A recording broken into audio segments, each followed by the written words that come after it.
Hello, my name's Sylvester McCoy, Doctor Who number 7. You are listening to Gallifrey Public Radio. Yes, that's what. There's something wrong with the speaker. Hello. Bye.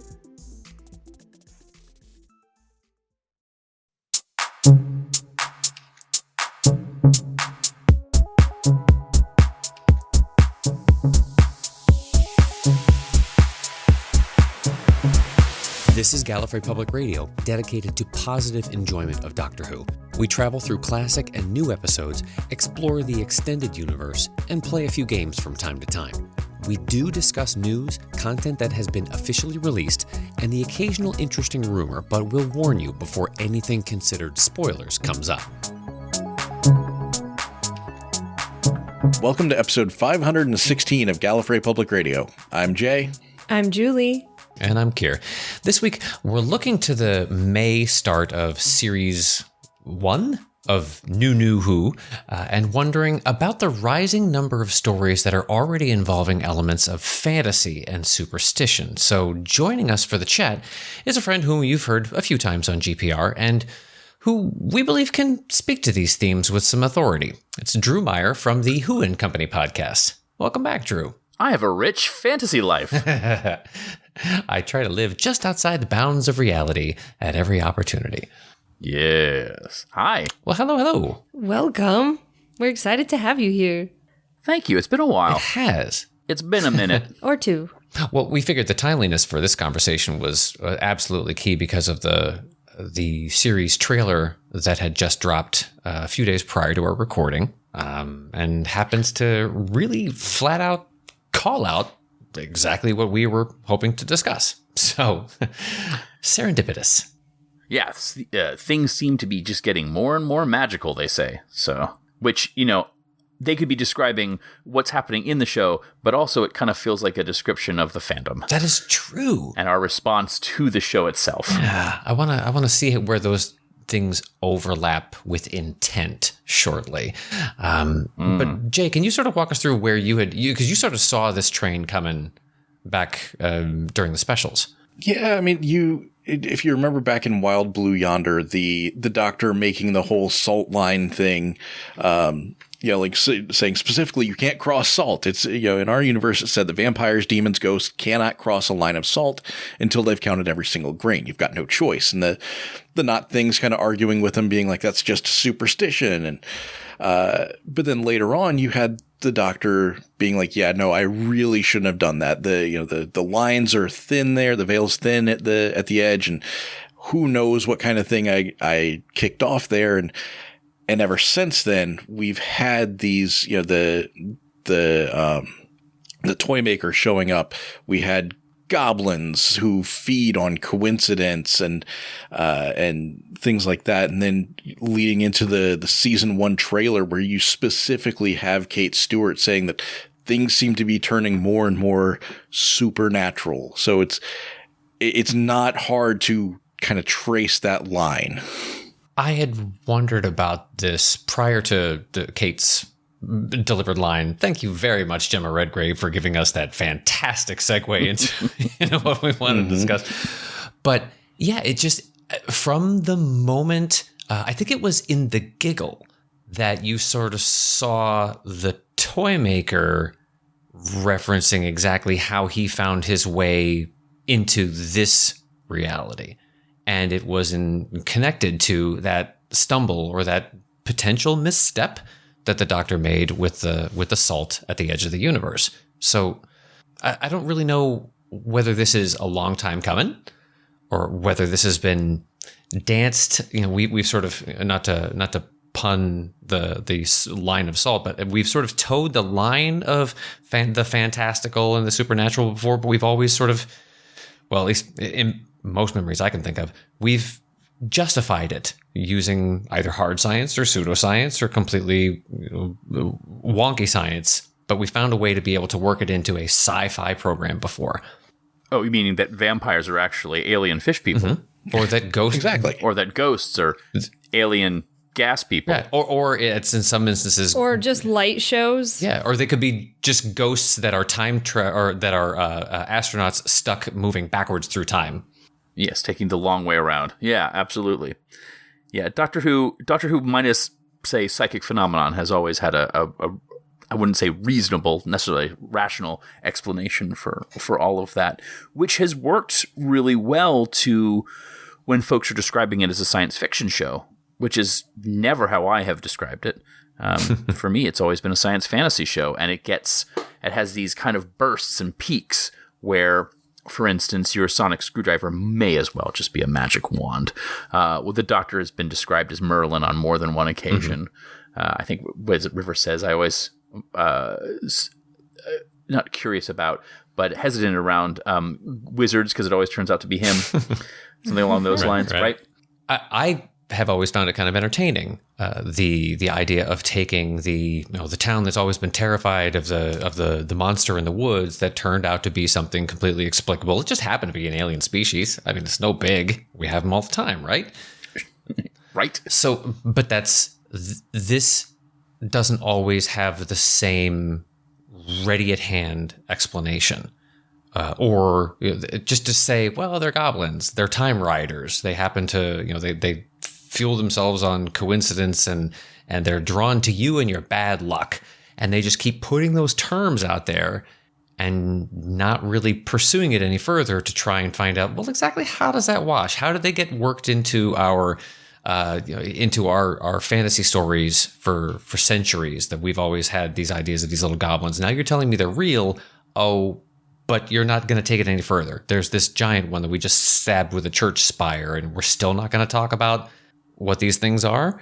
Well, I think that's the whole point, is that we're about to do that more and how it relates to the show. And I don't think you can take just what we've seen so far and say, well, they didn't give me enough, because it's just been introduced. I don't know if it's jumping the shark or what have you, but it's that if they already take it to the next level or tell us why or what's going on, they're flipping the page before we're ready to be there, is my take on it. I think that we're going to get more out of our new series, especially now that we've seen the trailer, with some more hints of carrying some of these through lines and making it more involved than maybe we've seen in previous iterations throughout the 60 years that we've had.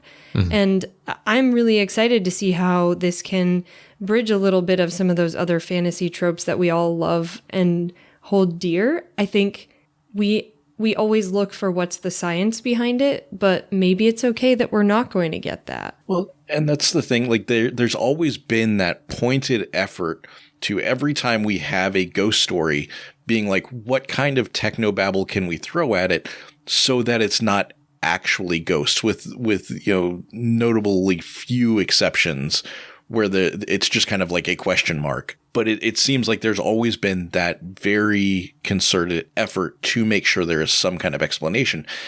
And with the goblins, we really didn't get that. And with the way this trailer looks, it seems like I could see them going like, well, let's try this out for a little bit and see what happens. And then if people are uncomfortable, we can go back to offering the explanations, but let's try honest to goodness ghost stories or something.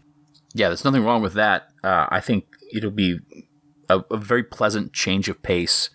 But I do want to walk back just for a moment, because Kier, when you were talking about the description of the goblins, you specifically said that they were attracted to Ruby's bad luck, which means that Ruby's bad luck is something that can be measured. It's something it happens so often that it's actually measurable, which means we're talking about a quantitative aspect of superstition. So she is a bad luck generator, which is interesting. So we'll is this going to be a character thing? Because we have a lot of ways of describing our companions or our assistants or our friends or our fam or however you're describing it. But have we ever had an unlucky one? Like, that's a really kind of clever place to put them. And by its very nature, ups the stakes for peril, because an unlucky companion traveling with the Doctor, especially one who might be able to if the luck, let's call it a luck field, for instance, is just centered on her, but actually can spread into something like the TARDIS or to the Doctor or to adventures, how cool would that be to have the companion be the one generating the kind of impetus for each adventure? Right. So, yeah, that would be interesting. Yeah. I think with that, you get a little bit of an interest making Ruby be maybe more important or central to the story as well. And this Doctor, for sure, show stealer, right? We're never going to question that. The gravitas that he has, what his presence on screen and anywhere he goes, pretty much. So playing with that as someone who, like, how do you pose someone next to that? You make them have something that makes them even more important or dangerous, or pay attention to them even though they're trying to not call attention to themselves. And I think Ruby's going to be able to carry that through. I would like to respond with 2 points with that. The first is that the rumor is that the Millie Gibson is only going to be around for this one season, so it'll be a looped story arc, right? Mm-hmm. Like something. It seems like if you're only going to stick around for one season and you are as good a writer as RTD is, then you are going to have to make them the focus of it. And that's one of the things that the modern series, the revival series, and even what we're calling our, I guess, new series excels at, is making the companion sort of the focal point of the storylines. So there's no reason to think that that's not going to continue. And the second point I have completely forgotten. So when it comes back to me, I will mention it. I had a sort of a standing theory. I think we started to hash this out. Jay, you and I were sort of riffing on this a couple of weeks ago about the fact that because we don't know Ruby's origins, there's the possibility that she was sort of a plant of sorts, not necessarily a nefarious one, but her presence, her being established, her being dropped off or abandoned, however you want to refer to it, at the church at that point on time, that set all these coincidences in motion, that drew the attention, that kicked this whole ball rolling, is the fulcrum on which this whole tipped universe is leaning, right? So that as things get progressively worse, she is, through no fault of her own, part of the catalyst that's kicked this all off. So this idea of things continuing to go wrong around her is because of the fact that she is the anomaly, and that you could see things devolve, and reality as we understand it, this sci-fi reality of ours of 63 years, as we recognize it, gets progressively worse because of the fact that there is this misfit in the mixture. And I think somewhere in the trailer, she's Millie's line in a voiceover says, I figured out what I meant to do. I meant to save the world. So maybe she has to come to some realization at the close of the season that she has to either go back to from where she came or resolve her existence or whatever to set things right. Yeah, like a closed loop. Your mentioning of nefarious is brought to mind what I was going to say, which is if you play a different soundtrack on the trailer, it is ominous as all get out.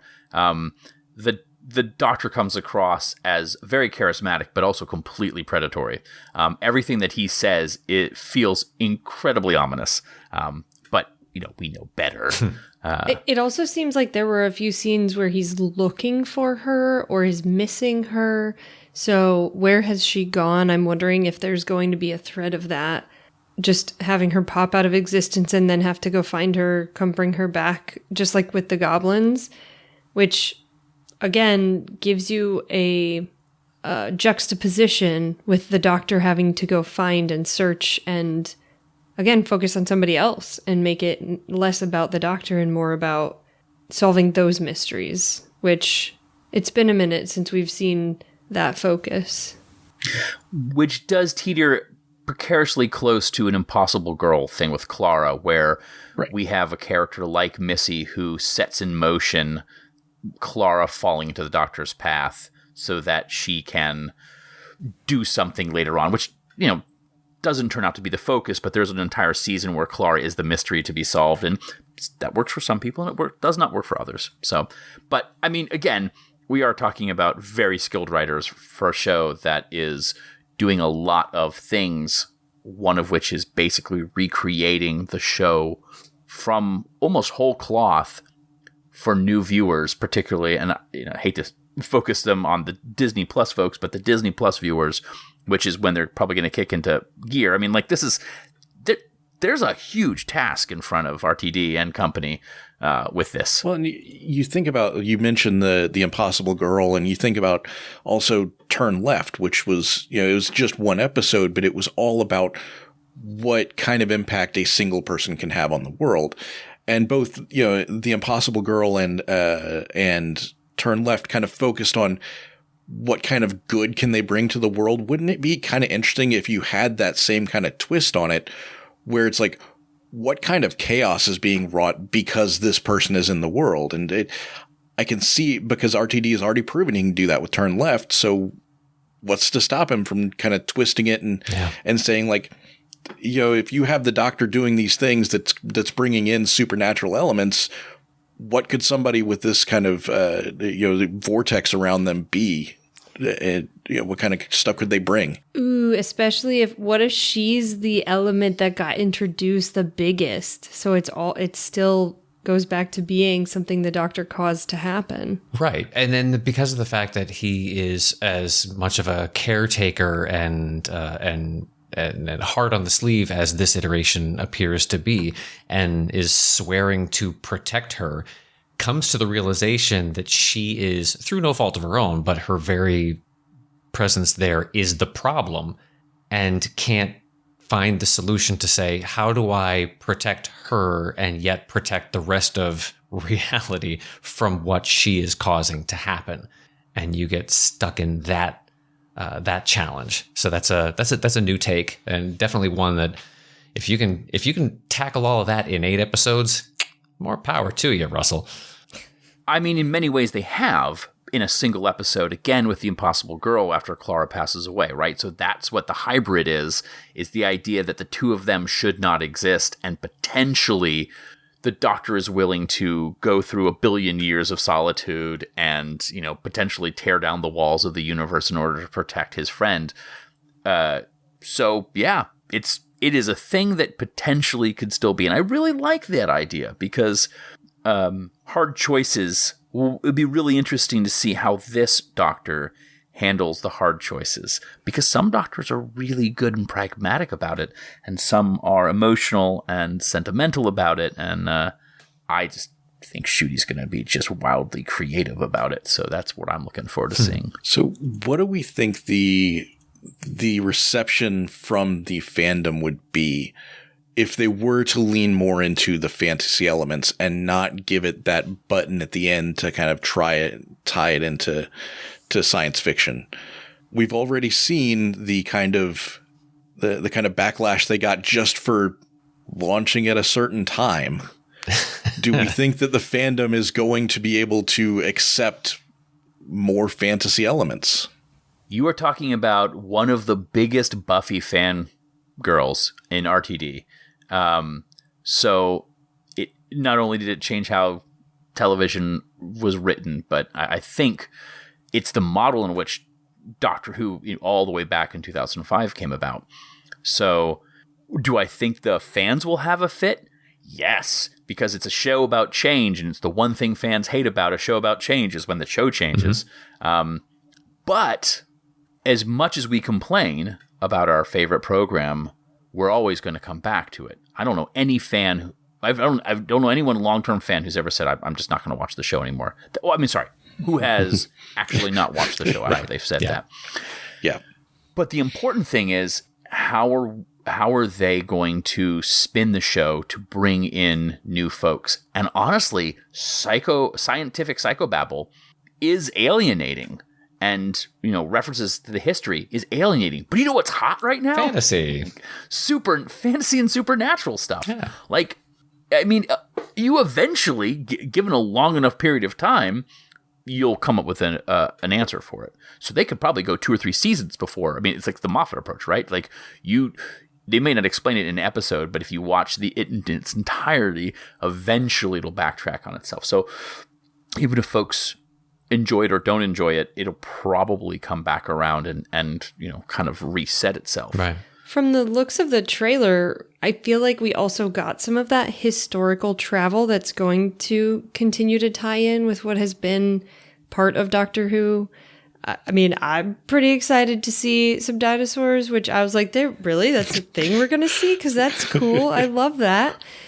Looks like the TARDIS is going to sit there for a while. And I know we're probably not here just to digest the whole trailer, but I do think that some of that kind of stuff will help to keep it tied to what we are used to and some of the time sets and some of that kind of stuff. So I'm really hoping that pulls enough people back to straight instead of just angry all the time. Yeah, it's still going to hit a lot of the beats that people would expect from whether it's a Russell season or otherwise. We're going to have our deep space travel. We're going to have a couple of period pieces with some guest stars. We're finally gonna cross paths with the Beatles so that we can have that, because it only makes sense to. And something that we'll probably discuss in another episode is it looks like we're going to have at least a song and dance number, if not a full musical. So we'll figure that one out too. But again, not to dissect the trailer, but since we're talking about what can this fantasy and superstition trend do for the full, if it's drawn across the season, so far this is all we have of the season to see to work from. So I guess the thing that I'm trying to your point about what does this do for viewers, does this it does hit the hot buttons right now. Zombies, they finally dissolved. We're not talking about zombies anymore. Hard sci-fi, we've had so many great properties over the last 10 years or so with things like The Expanse and what's still going on with in the Trek properties and things, and with Star Wars blowing as wide as it does. There's plenty of straight up sci-fi out there for you. But if Who wants to do something new, if Russell, as the consummate showman, as the consummate provider of, what you want, I got a couple of those things for you, the first one's free and the next one will cost you, and he's constantly tweaking as he does, this seems like he's going where the larger audience may be, that haven't quite come around to Doctor Who yet for one reason or another. Well, think about it this way. Some of the hottest shows on television right now are science fiction, fantasy, and we're talking about the Star Wars universe. It does a very good balance. It walks this line between, what is the Force if not fantasy elements in a science fiction program, where it's essentially a science fiction program. And you're on Disney Plus, right? So if the audience is already built into your, if your viewers are there, more of the same isn't a bad thing, especially it has the exotic nature of having a different accent. I think actually, now that I'm thinking about that, depending on how they handle it, might actually have a more tolerable audience reaction than what we're expecting. We're going to have a fit from the fan base that already exists, but new viewers, this might bring new viewers in. And because we're doing it Series 1, we are not as burdened by the back catalog of the last 60 years. So maybe this is a good thing. And again, before anyone who's listening to this freaks out, we don't know how far they're going to take it, but it's kind of nice just to kind of theorize about the way that our show that we love so much, that has been going on for so long, could lean into something different and still maintain the essence of what is Doctor Who. Well, and I think that's what it ends up coming down to, is that there are a lot of things being done right now to grow the audience. The move to Disney Plus, the rebranding with season 1, giving people a brand new jumping on point so that they don't have to go back to. There are a lot of things being done to cater to new viewers. And I think that the fantasy elements, to your point, are one of them, because that is going to draw in new people. People are going to see it. They're going to get excited. They're going to want to watch it. And you are going to have the vocal minority who's going to, rail and complain and say that they're killing the show. And eventually they will quietly come back to see what it is that they've been missing, because that's what they always end up doing. And I think that RTD knows that, and he's banking on that, saying we can get a whole big influx of new people, and the drop off that we may see from the old diehards will eventually end up coming back anyway. Or maybe won't even leave because it's stuff, trends that they also still like, which is good. Mm-hmm. And hopefully we can have a little breather that is this. And so that brings me to a question that I was kind of wondering is, are there any other obvious sources of fantasy or superstition that we would hope to see? So I didn't realize I really wanted to see dinosaurs, and now I got that in the trailer. So anything else that we maybe didn't get in the preview, or something that would be an interesting topic or introduction to Doctor Who? Oh, that is interesting. Well, it's funny too, because I am from the South, and there's a large portion of the population down here that do consider dinosaurs to be fantasy. I deal with that on a regular basis as a science educator. But it is also, and I don't know about you, it was the number one thing I would want to see if I were to jump into the TARDIS. So for me, more than anything else, it is wish fulfillment to spend more time with dinosaurs, because we haven't had them since they were on a spaceship. Yeah. So I want earth-walking dinosaurs. I'm happy. Yeah, sure. I was thinking about what would happen if you were to take the your pantheon of Monster of the Week from an X-Files run, take the alien conspiracies out of it, and leave yourself with more of the things that fell into the cryptid categories, and be able to chase down things like that. Do we have a Sasquatch episode?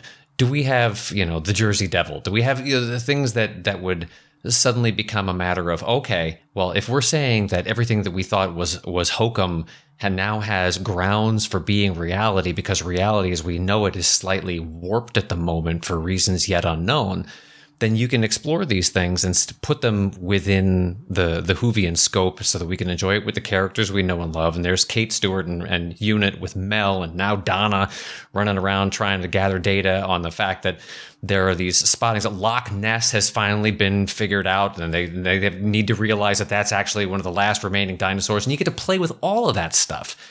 And it all fits, or at least it's acceptable within the scope of what we've established. We've laid the groundwork with our goblins and our lines of salt and stuff to turn this into, the Winchester brothers and Scully and Mulder. I almost called Sculler and Moldy. Wow. What time of Skulderworks? Yeah, Skulderworks. Just join it together. It's just shipping. Yeah, it's just shipping. Blatant shipping. I mean, it would be great to see Doctor Who do an episode with Yeti. Something like that would be fun. Right? Yeah. But that didn't just have the. Well, I don't know. You could the little glowing orbs. We do have some Disney money we can throw at some animation or CGI for some of these things too. There's one little tiny thing sitting on the sides too, which is, and I was thinking about this more and more, about what would happen if you started qualifying or reserving the right to do some of the more outlandish story ideas, and you're getting away with it because you're doing this incrementally, down to the point where we've got musical episodes, or at least the premise where something like that, where somebody breaking into song and dance can happen for a moment. That's not incremental. They're just doing it, by the way. I see that as being something where there's an explanation as to why has the entire street suddenly broken into color-coordinated, syncopated dance numbers. And that isn't the toy maker manipulating it, right? Different episode. Right. But my point is, if you were to do this and you're slowly breaking down these barriers of, well, that just doesn't happen in Doctor Who. Well, that just did. Well, that just did. Well, that happened. So that means that this could happen and this could happen, and you can keep upping the ante. That actually opens the door for things that would never have been accepted by the viewers writ large before, and that's crossovers. Legitimate crossovers. Because your universes are getting fuzzy at the edges. We discuss crossovers very frequently on our podcast. Yeah. Because it's like, oh, you want to come and talk about a show that's not Doctor Who? Okay. But at the end, we'll always want to talk about how would this cross over with it. I love the idea. And I think, you're talking about a showrunner who, within 1 year of bringing Doctor Who back, immediately started to splinter it off into 2 other relatively, as far as the UK is concerned, successful spin-offs, right? Like Sarah Jane ran for 5 seasons for a UK program. That's almost unheard of. Sure, Torchwood only lasted 2 in a movie, but again, it's a very weird audience trying to find that. There is a point I'm going to make, but I want to keep it on track with this one. But I do need to ask you if spin-offs are a possibility, look at what is viable in the market right now. What kind of show specifically are we talking about? Is this going to be something that is owned by the BBC? Is it something that is owned by potentially Disney? I mean, it seems like the BBC is the more likely candidate if you're actually looking at. Or are we just talking about a single character wandering in, being called by their first name but not their last name, so that it's clearly supposed to be X without falling into some kind of weird It's a really causal good point. loop? Yeah. It seems like the safer way to let the layers overlap slightly without turning into something that could potentially break either one of the properties later on down the road. You're right. We have talked for 30 minutes, and we are talking about fantasy and Doctor Who, and we're talking about the return of RTD, and no one has brought up the fact that at one point in time they brought the Master back with a potion. So you want to talk about fantasy existing within the program with zero explanation. Is that the kind of thing that we might be seeing in the future? Well, Could this entire move of an increase of the supernatural just exist to retroactively justify that decision from 15 years ago or whatever it was? The one thing I would like to see come of this is they've always enjoyed toying around with ghost stories. But like I said before, there's always that bit at the end where it's like, hey, it's not really a ghost, but why can't we have a spooky kind of story like that? Something that's just, has you slightly uncomfortable through the entire thing. And at the end, be like, all right, it wasn't ghosts. I don't know what it was, but it wasn't a ghost. Like, you don't have to answer the question. Leave us wondering a little bit. It doesn't have to be specifically like, hey, ghosts exist in our universe now, but don't explain it for once. I don't know if it was necessarily put in the ghost category, but as far as the left inexplicable, wasn't that where Listen left off? Yeah. Yeah. And that was a tremendous story. I absolutely loved that one. Yeah. Yeah, Listen is sort of an abstract tale that's less about what they're experiencing externally and more about what the characters are experiencing internally and how their past sort of explains their future. I'm not saying that you're wrong, and you're right. Those kind of experimental stories can be very hit or miss, and in that case, very hit. But you're looking at like the Haunting of Villa Diodati, right? So the ghosts are explained as actually being cyber individuals. But there's also Graham keeps on seeing the mother and daughter, and that is never explained except as maybe, which is fine because it's not the central point of the story. The mystery was not waved off as being, oh, it's supernatural. It is an added flavor. And you're talking about a culture that celebrates Christmas by telling ghost stories. If anyone is going to be telling ghost stories, it's probably the BBC, right? Like they've got a lot of, though it would be wonderful to hear some Japanese ghost stories as well, because they're so much better. But they've hinted at stuff in the past that could fall into that category as well. Meaning sort of the mortal world, spirit world kind of a... Well, the tricky thing about Doctor Who is if you acknowledge the existence of a spirit world, you have to then acknowledge the existence of an afterlife. Right. And that's something that the BBC, especially with a family program, is very hesitant to do. The fact that Capaldi's Doctor even mentioned Jesus by name is impressive. Right.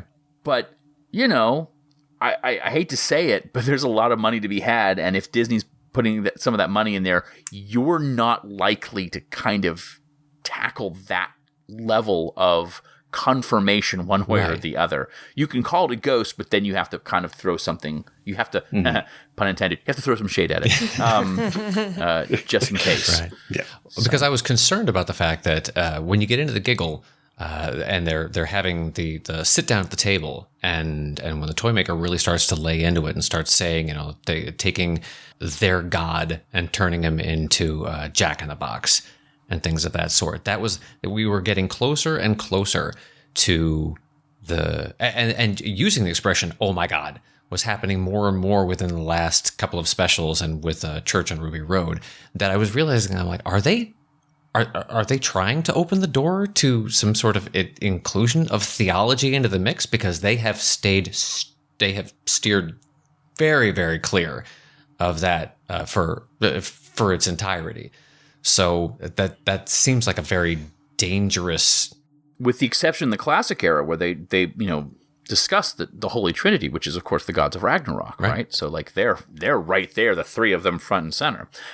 That probably is not likely to reappear, but who That's knows? kind of what I was thinking. Is it's unlikely that we're going to get like slammed in the face with theology, but maybe mythology. Maybe we encounter the aliens that showed up in Egypt and became the Egyptian gods, or somewhere in Norway we come across a guy using a hammer to fight off bad guys or something. It's that kind of thing I can see happening, but straight up theology I think is off the table. I think if we're going to do this, we have to do this by allowing Neil Gaiman back to sit down and pen some scripts, because no one is going to do it better. No one's going to do that angle better.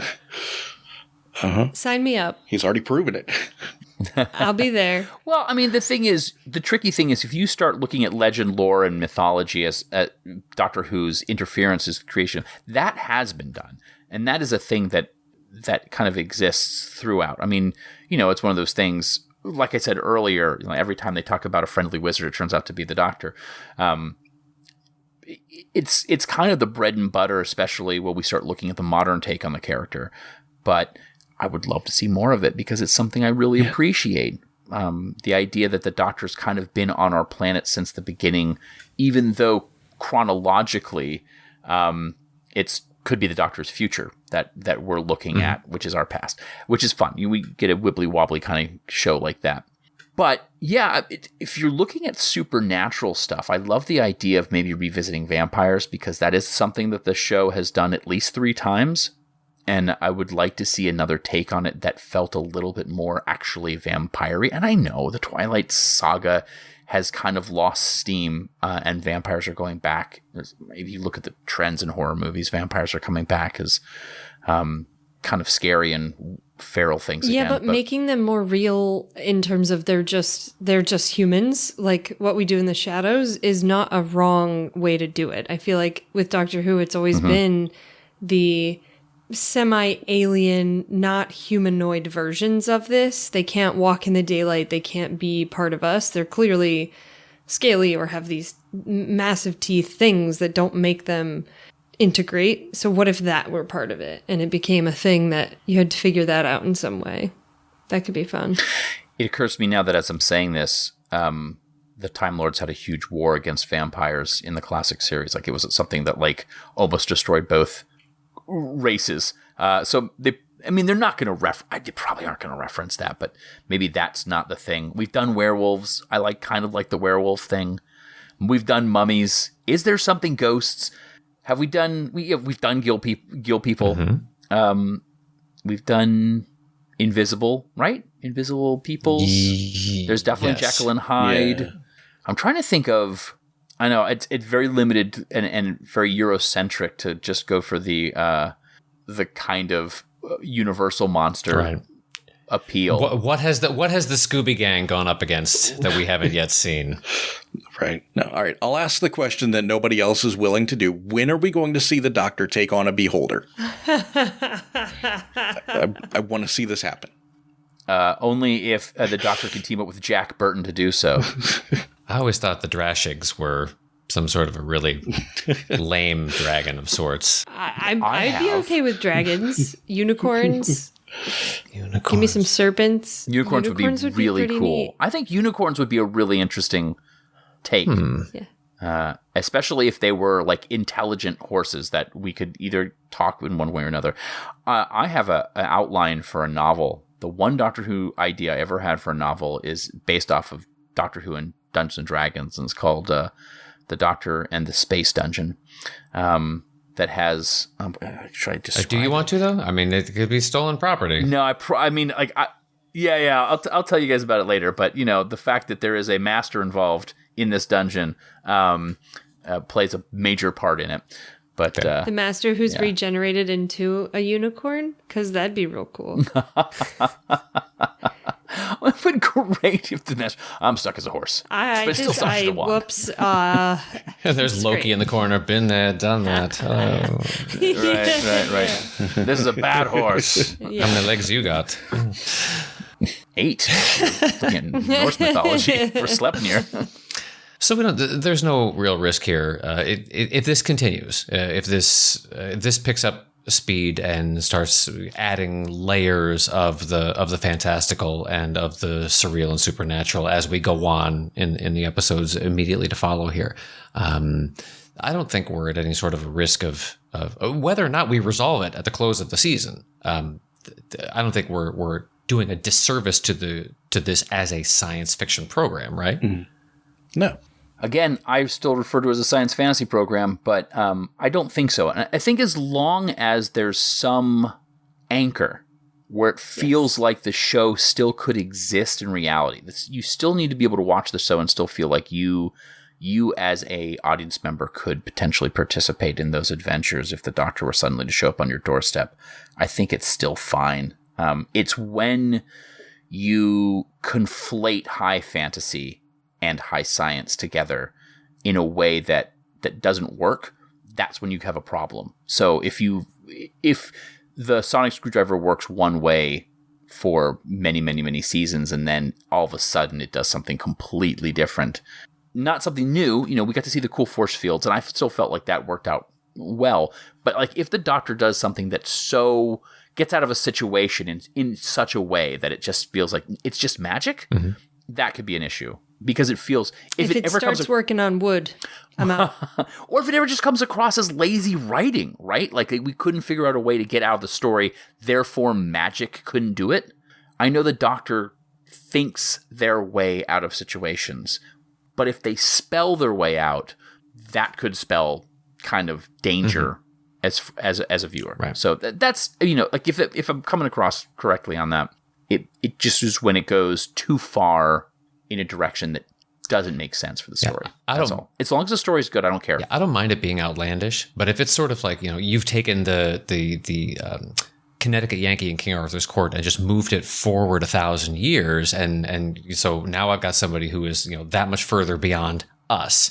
So what they're doing seems outlandish and magical and couldn't must be some sort of a divine intervention or something of that sort. And somebody please call a higher authority, but they are just functioning outside of something that we don't understand yet. We've relied on that for a long time of this show and others like it, telling us that today's or yesterday's magic is today's science, and it's just a matter of you have to get your explanation down, and then it becomes part of your lexicon and part of your understanding, and your world has just expanded by that much. I've always rolled with that. I've never had an issue with it whatsoever. I think what you're referring to, Drew, is if it suddenly takes such a steep climb to the next plateau, and there's nothing there to say how we got from what we understand to what the Doctor suddenly understands that has never been referenced before, or is trying to tell us that we need to just accept that has never been part of the conversation before. Magic comes into the mix, and it's magic. We all know about magic. No, we don't. We haven't crossed that Rubicon yet. So yeah, it's something where this is going to have to be metered out carefully if that's where we're going. Well, the danger is that example that we used earlier of the potion bringing the master back, because it's never explained where the potion comes from, how any of that works. And it just is taken as we needed to get the master back. which, by the way, we've never needed an excuse to get the Master back. The Master just shows back up. That's their superpower. Even post burnt to crisp. Yes, exactly so. But that instance in that episode is so diametrically opposed to everything that came before it and is in that episode that it feels incongruous to kind of the trajectory that the show is going in. That's what if that's what you're saying, like if we get gradual and it starts to get more and more supernatural and that actually turns out to be part of the plot, and it's like, try it. All your superstitions are working. All the old spells that your grandmother told you and you thought was a superstition are working. That's great, because there's probably an answer for that. As long as there's a reason for it that eventually is explained within the text, I'm fine. It's when it goes, there's a potion, why does it work? Because that's where you lose me. So, and JG, your point earlier, how are the fans going to react? If it goes in that way, poorly, I would imagine.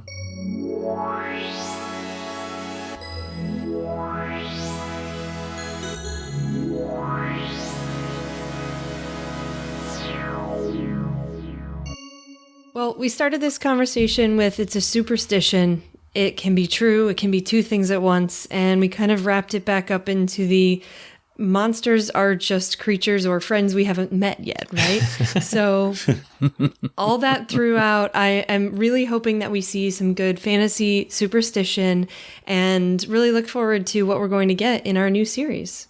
Well, there are obviously a lot of things that we can theorize about and postulate, because literally, I mean, that's what we get the next month and a couple of weeks to do until May 10th or 11th, depending on where you are on the planet. We're not going to get into that argument because it's not our fight to have. So it's a whole nother conversation. But we want to have a conversation with you as the listeners about what you think this trend may mean, where it's headed, what the repercussions or fallout might be, or how it's going to be a raving success. So please feel free to do so by hitting us on all the various social media channels or heading over to Gallifrey Public Radio and chiming in there as well. And thank you to Drew Meyer for joining us today. Where can people find you and the things that you love to talk about? Ooh, well, if you like Doctor Who, I'm on a number of those. So Who and Company, the Doctor Who podcast, Reality Bomb, those are all basically monthly. And then if you like movies and role-playing games, I have a podcast called Never Say Die, in which we watch a movie and talk about how we can represent the spirit of that movie in role-playing game form. Which is quite a lot of fun. So I do that with a buddy of mine as well. Doctor Who gets mentioned quite a bit. Also Hudson Hawk for some reason recently. Go figure. There you go with that. Excellent. Thank you so much for joining us today. Thanks for having me on. This was really quite a treat. I miss you guys. Same. Yeah. Well, this has been episode 516 of Gallifrey Public Radio. Until next time, this is Jay saying, really can't wait for the next session of Doctors and Daleks. Just wish we could get our schedules right. And this is Keir saying I am genuinely looking forward for the gradual transition from goblins to gremlins so that we can start feeding them after midnight and having a raucous time. And this is Julie saying, look, I'm not saying it's ghosts, but I'm pretty sure it's ghosts. We'll see you next time. And we'll see. Cheers.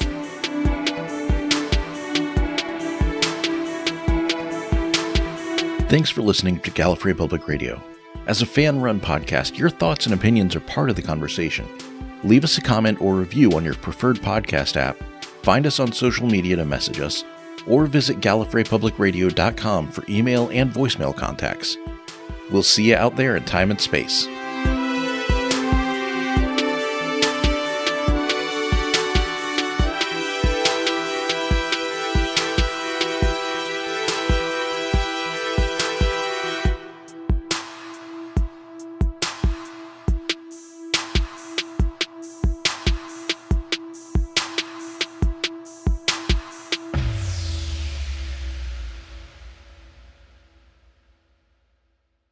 Hi, this is Jacob. This recording of Gallifrey Public Radio is copyrighted in 2024. GPR is a fan-owned, fan-produced podcast. We'll see you next time!